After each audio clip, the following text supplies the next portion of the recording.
Hi everyone. In this video, we are going to learn how to graph a line in both slope-intercept and standard form. And we're going to start with slope-intercept because it's a little bit easier here, less steps. So slope-intercept form is the form where you have a slope and an intercept. So in general, I'm just going to write this off to the side, and you should as well. It's y equals mx plus b. So there are a couple different things you see in here, and I'm going to label each piece. The m is your slope. What helps me remember what that does is I think M stands for how you move, which I'll explain when we get to the graphing part. And then you have your B. Your B is your y-intercept, which is where the graph intersects the y-axis. Okay, and the way I remember that is I think about that's where I begin. B for begin, M for move.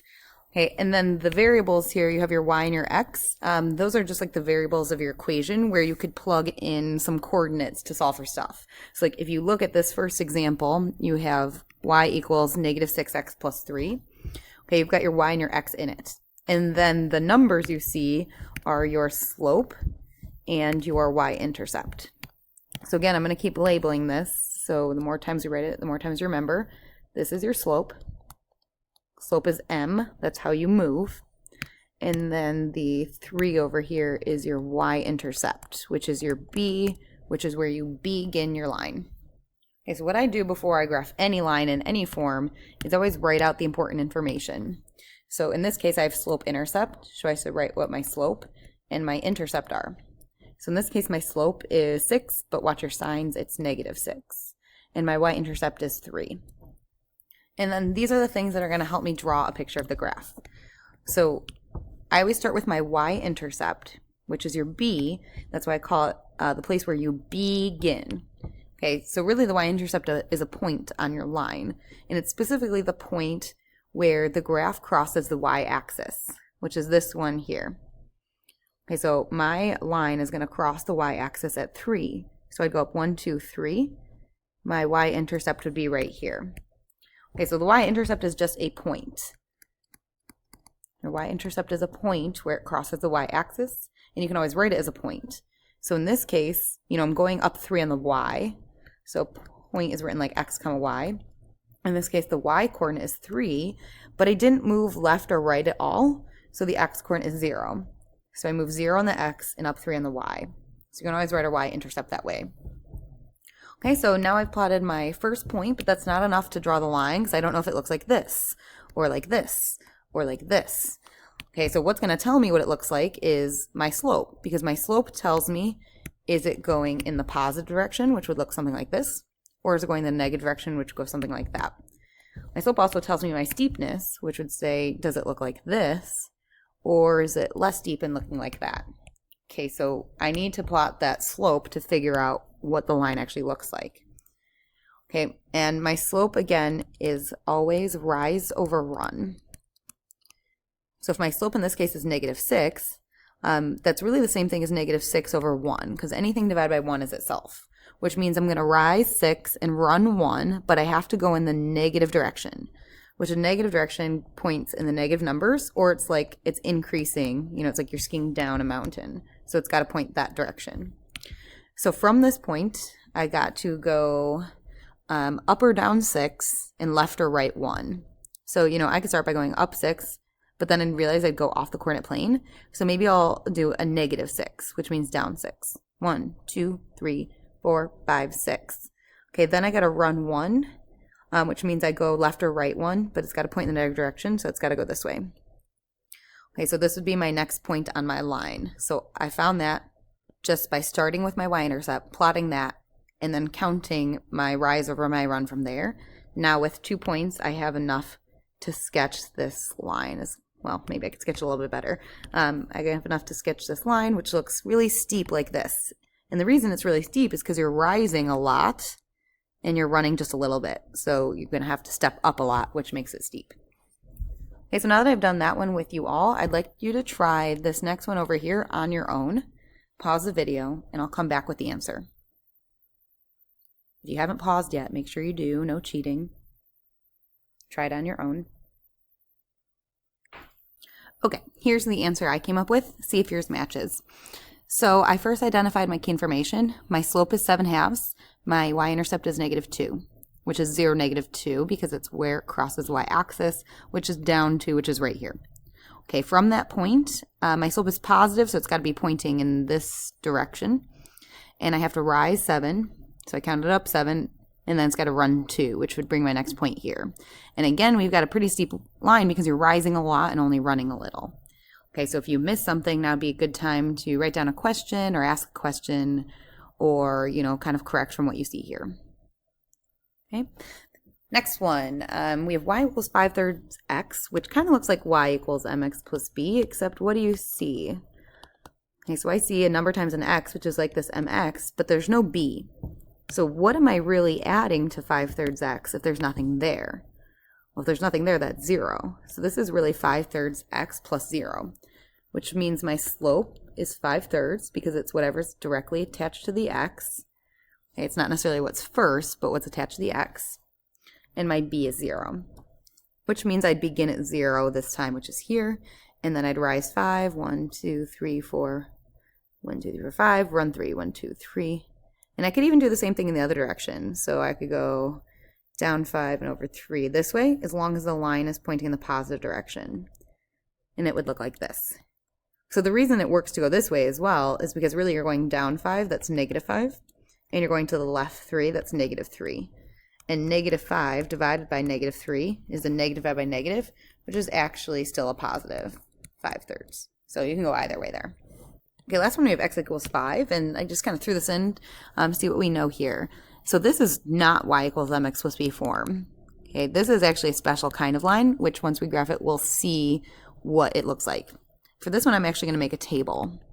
So we have an xy table, and anytime I look at an equation, I think about it as a rule. So this says the rule is that x equals 5. So for every single point on the line, which there could be a lot of points, an infinite amount of points on the line, the x value has to be 5. Okay, but then the y value can be anything because all we care about is the rule's x being 5. So we get a 5, 0, 5, 1, -1, -2, +2. As long as the x is 5, we don't care what the y is. That's what this rule says. So let's plot that. X is 5, 0 would be right here. Okay, x is 5, 1 would be here. X is still 5 here, but then we have 5, 2. Then we still have x is 5, but we have -1. What are you noticing about all these lines? Well, if you connect the dots, you're going to get a vertical line. And the reason that is because your x value is always 5 here, because you're not moving left or right at all, so the x isn't going to change. The only thing that's changing is your y is going up or down. So this is an example of a vertical line, if it's an x equals. Okay, next type of equation we're going to graph, well, I guess not type, it's still a line, but what do we do when we have it in standard form, such as this? Okay, anytime you have a line in standard form, your goal should be to change the form into y equals mx plus b, which means we're going to use our skills of solving for a variable. Now in this case, y equals mx plus b, the y is alone, so that means in these equations you're going to have to solve for y first. And once you solve for y, then you can graph.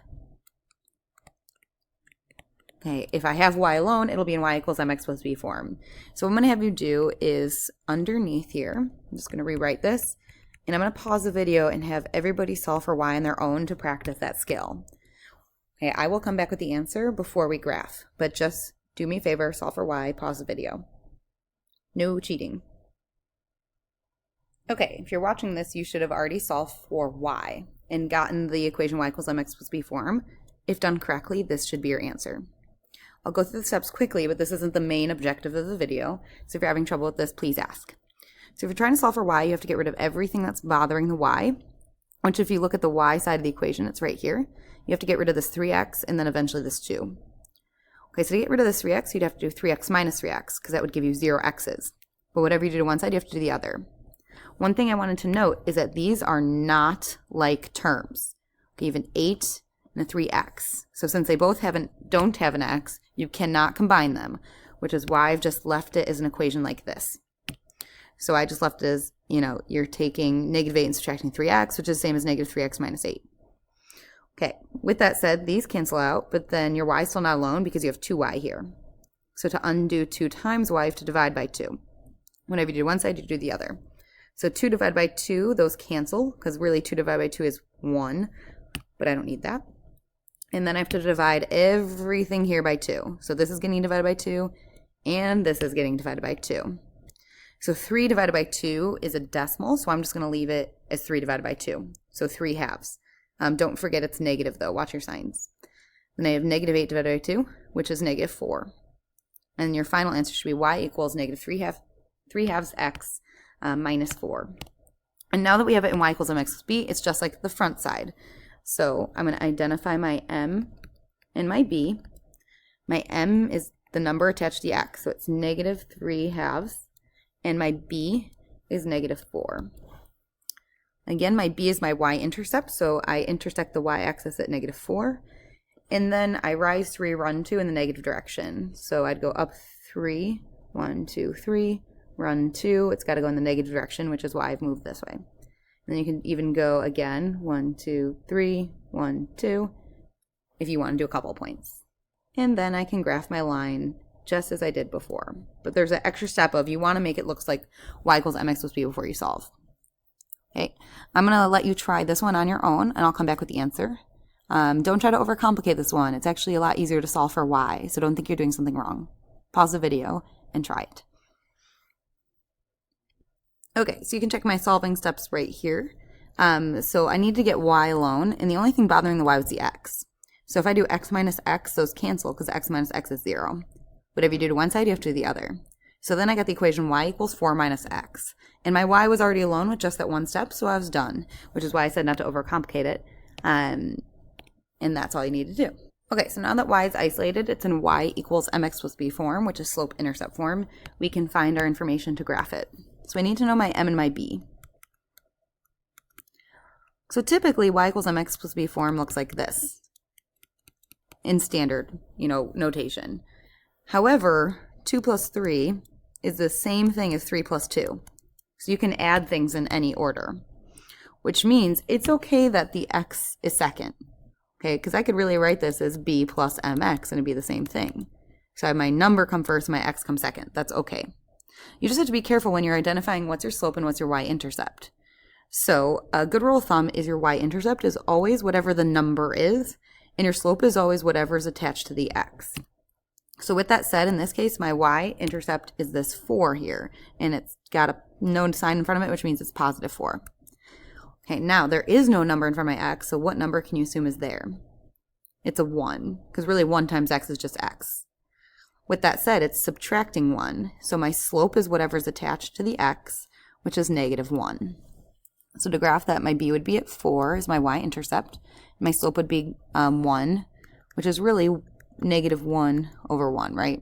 1 over 1 is 1. So I got to rise and run 1, but it goes in the negative direction. So I could go down 1 and this way, just over 1, or I can go up 1 and this way, as long as you're going up 1 over 1, and it points towards the negative direction, which has to point like if you were skiing, you'd be going downhill. Read a book like left to right. Cool. So with that said, I'm going to leave these two for you to try on your own, and I will again come back with the answer. So this one's like the ones we've been doing, and this one's like the one we did in the front. This is not necessarily in standard form, it's one of those special cases. Try them both, get all the graphing done and everything. Okay, I have all the answers for you. So first you can see my solving steps here. I essentially move the x over and then divide it by 4. The one thing that's tricky here is you have to divide everything by 4. So check your own work. Negative 12 divided by 4 is negative 3. And then I had like x divided by 4, which is really like 1x divided by 4. So since I can't divide 1 in 4 pieces, I left it as a fraction. So it's really 1 over 4x. Don't forget your signs as they're both negative. So that means my m is negative 1/4, because that's what's attached to the x. My b is negative 3, because that's just the number or the constant. So I began at negative 3, and then my rise is 1, my run is 4, which is why you get this line that's not super steep. And then this one's similar to the one on the front side, except the rule is that y equals 1. So it doesn't matter what my x's are. So all my y's have to be 1, and I plot a bunch of points, and I noticed that this was a horizontal line. So that's all you need to know about graphing lines. If you have any questions, please don't forget to ask.